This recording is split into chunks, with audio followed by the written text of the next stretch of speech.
Yun. So nagbabalik tayo sa ating bonsai vlogs. And yung ating workshop today sa Ficus microcarpa. So bali 5 Ficus microcarpa yung ayusin natin. Itong mga to.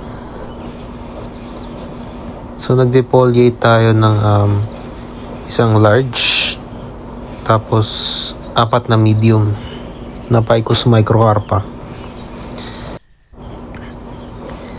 So yung ibang Ficus natin meron na siyang wire, pero yung iba is iwa-wire pa lang natin, kagaya nitong isa na to.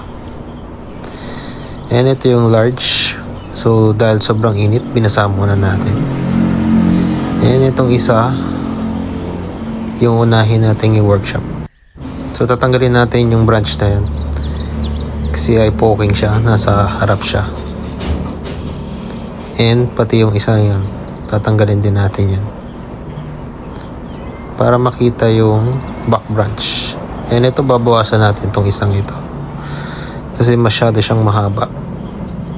So let's go.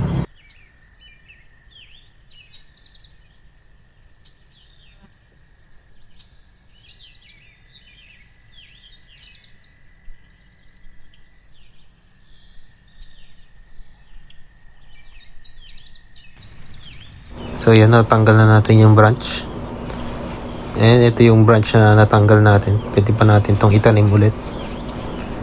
And sa ilalim meron siyang mga A-roots na space. And naglagay tayo ng fill up sa baba. And ito yung isa nating microcarpa.